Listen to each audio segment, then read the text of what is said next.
This episode is sponsored in part by LaunchDarkly. Take a look at what it takes to get your code into production. I'm going to just guess that it's awful because it's always awful. No one loves their deployment process. What if launching new features didn't require you to do a full-on code and possibly infrastructure deploy? What if you could test on a small subset of users and then roll it back immediately if results aren't what you expect?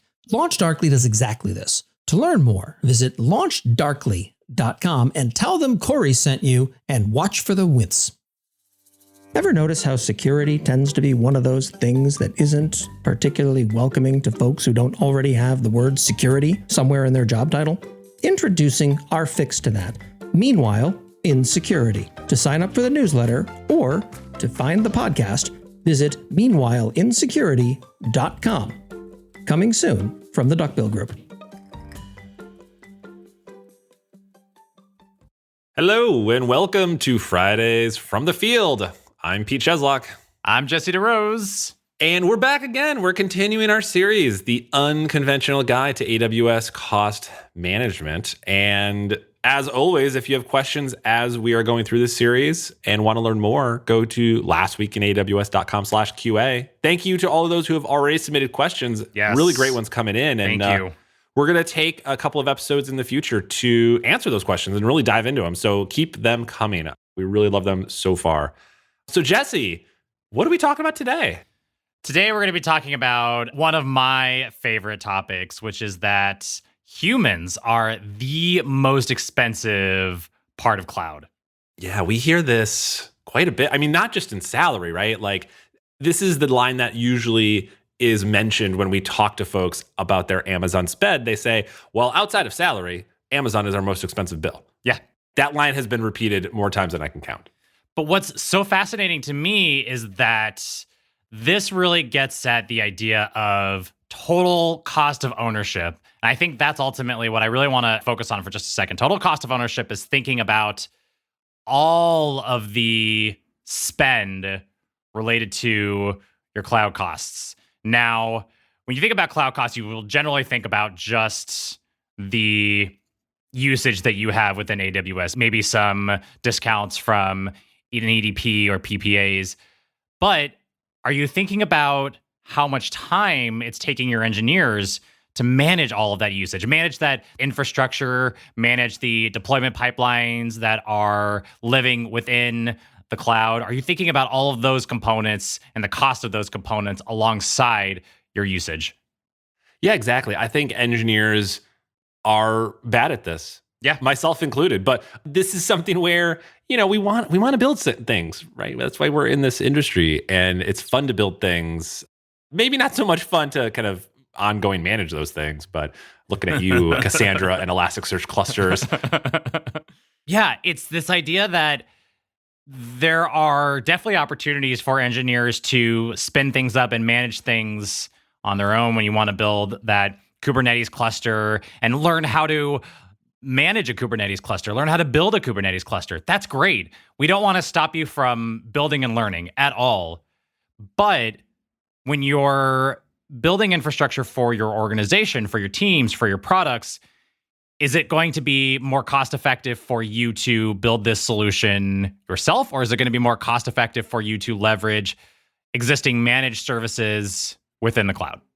I like to call it operational FOMO, the fear of missing out. And I think a lot of engineers suffer that when it comes to, the new hotness, the new stuff like Kubernetes is a great example. I mean, I feel like a lot of those people were also equally like, OpenStack is going to be the best thing ever. And then it didn't. But, I like to think of my time at a previous company where we deployed into the cloud, specifically Amazon. And there was a fear that was, again, we've mentioned this before, it's an irrational fear about vendor lock-in. And that fear forced us into building only using core primitives. S3, EC2, EBS, really. We really didn't use much more than that. I mean, obviously the networks and stuff go in there. And the idea is that, we have this portability. And Duckbill Group, Corey, we've all talked about it, written about this. It's a fallacy. You're locked in for a lot of other reasons that I'm not going to go into right now. But because of that, we became very good at running our own databases and specifically consuming a large amount of time series data. It was like a security event application. And so one of the kind of interesting flip sides of this outcome is that we ran our own monitoring infrastructure. Like I didn't pay for Datadog. They called me every single day. And I was like, my metrics infrastructure cost me $1,000 a month. You're going to charge me $50,000 a month. Even if you discounted that by half, I still am going to pay a lot more. And the reality is that we became so good at managing these systems, we didn't need those services.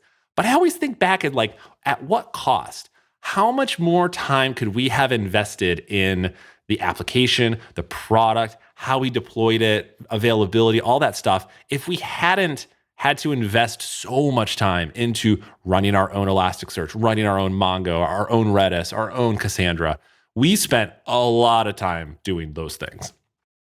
Yeah, there's a lot of opportunities to leverage managed solutions for those things because, again, part of it is this idea of your engineers don't have to spend time managing this infrastructure. They can spend time on other things. But also think about what are the other cost components of this architecture that you may be able to leverage by using a native or a managed AWS service. For example, if you look at Amazon Elasticsearch, is it Amazon Elasticsearch? Is it? I always forget if it's Amazon Elasticsearch or AWS Elasticsearch, and oftentimes it doesn't feel like a rhyme or reason why they name it the way they do. Well, let me put it this way. If you look at the managed Elasticsearch service on AWS, you don't end up paying for some of the things that you might pay for if you were managing that infrastructure yourself, like data transfer, for example, like this infrastructure management that we talked about. So there are other reasons why you might want to leverage native services. And again, it gets back to this idea of total cost of ownership. How much is it actually costing you to run these things on the AWS primitives, for example? How much are you actually spending among not just the compute usage or storage, but on data transfer, on the engineers who are spending time managing this infrastructure? What kind of other things could you be working on instead during that time? This episode is sponsored in part by Circle CI. Circle CI is the leading platform for software innovation at scale, with intelligent automation and delivery tools. More than 25,000 engineering organizations worldwide, including most of the ones that you've heard of, are using Circle CI to radically reduce the time from idea to execution to, if you were Google, deprecating the entire product. Check out Circle CI and stop trying to build these things yourself from scratch when people are solving this problem better than you are internally. I promise. To learn more, visit circleci.com. Yeah, that's a really great point about the cost of some of the managed services, specifically that replication, data of Elasticsearch is going to be included. That is a thing in other services as well, like RDS is another good example. And that is a big component of a lot of folks' Amazon bills. I mean, we see a lot of Amazon bills, and I know I've said this before, but I can tell if you're running Elasticsearch or Cassandra without you telling me that. I can just see it in your network data transfer. Conversely, I was actually shocked recently. I looked at one of our clients' bills and their usage and saw a disturbingly low amount of data transfer, to the point that I was a little worried, like, do they have any availability requirements? Like, why are we not seeing a large amount of cross AZ data transfer? And it turns out they were leveraging really heavily a lot of the Amazon managed services where, some might say it's free, some might say it's baked into the cost, but you have to think about that, right? You might look at Elasticsearch, the Amazon offering managed service, and say, wow, this is really expensive. It's a lot more. I can just run it myself. But you have to add in all of those things. And to Jesse's point too, if I don't have to manage, set up, deal with all of the intricacies of a distributed database, and I can just outsource that, then I can, go on and maybe improve some other part of my infrastructure that is waking me up in the middle of the night. Yeah, I think another thing to think about in this context is not just how expensive is it for engineers to manage some of this infrastructure, but what kind of business risks are you looking at by asking your engineers to spend time managing this infrastructure rather than allowing AWS to manage this infrastructure natively? Specifically, there's a client that we worked with where they ran a bare bones Kubernetes cluster on EC2 instances, and they had this amazing mature model for cost management on that Kubernetes cluster, cost attribution for that Kubernetes cluster. But all of this content ran through one person, and that led to a potential business risk. It wasn't just a matter of it's expensive for this person to be doing all of this work, managing all of this infrastructure, but it's also a business risk for the business to rely on this single individual to have all of this knowledge. If this person left the company, for example, nobody would have any idea how to manage this infrastructure or how to attribute costs in this infrastructure or gather the financial data they needed month over month to attribute costs back to different teams and to review other metrics. Yeah, I think a lot of folks too, maybe they feel like they're giving up a sense of control. Maybe it's a real fear, maybe it's not, I don't know. But, the services that exist now on Amazon for even running other things, like I'm always a little shocked to see folks who are starting on the cloud right now start on EC2, specifically outside of the lift and shift model. If you're lifting and shifting, yeah, you're moving to EC2. That's obvious. But if you're a brand new company just going onto the cloud, EC2 should be probably the last service that you're setting up. Yeah. You got Fargate, EKS, ECS. There's so many ways to run containers. And, that's just easy. It's just easy to do. And it's a great way to get started. But I even look at things like the databases as well that allow you the ability to get started really easily and really quickly with maybe like a T-class RDS instance. You can change the engine size later as your scale grows. You can increase the disk later as it grows. That's a really interesting way to get started at a really, really low cost. You can always add more later versus, again, in the classic data center world, buying a bunch of really big servers, hoping that your infrastructure was going to grow. It's like the video game, the old world of online gaming and video game companies. They would buy all these servers for launch day and they still wouldn't have enough. And then over time, the usage of that game would go down and down and down, and they were left over with all these servers. So being able to start small and grow is a great way to just see how people actually use your application. Absolutely.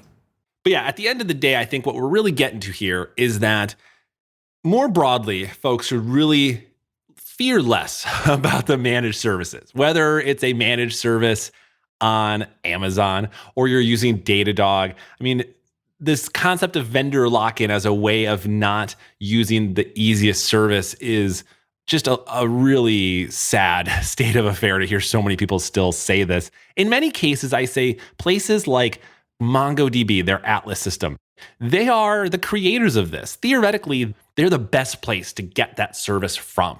So are you locked into them? Well, yes. But your business is locked into Mongo because some engineer provisioned it, in 2014 as a side project, and now you're still running it. So you're locked in with like all of these decisions you make. You might as well go and use the service that is just the easiest to use. All right, well, if you've enjoyed this podcast, please go to lastweekinaws.com/review and give it a 5-star review on your podcast platform of choice. Whereas if you hated this podcast, please go to lastweekinaws.com/review and give it a 5-star rating and tell Jesse why you loved it so much. I mean, hated it so much. Also, do not forget, we are still taking questions. We do want to hear your feedback. Send us a question. You can add your name or not to lastweekinaws.com/QA, and we'll answer those in a future episode. Thanks again.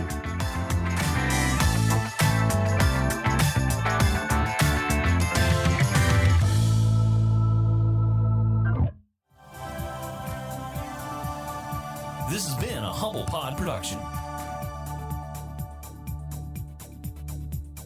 Stay humble.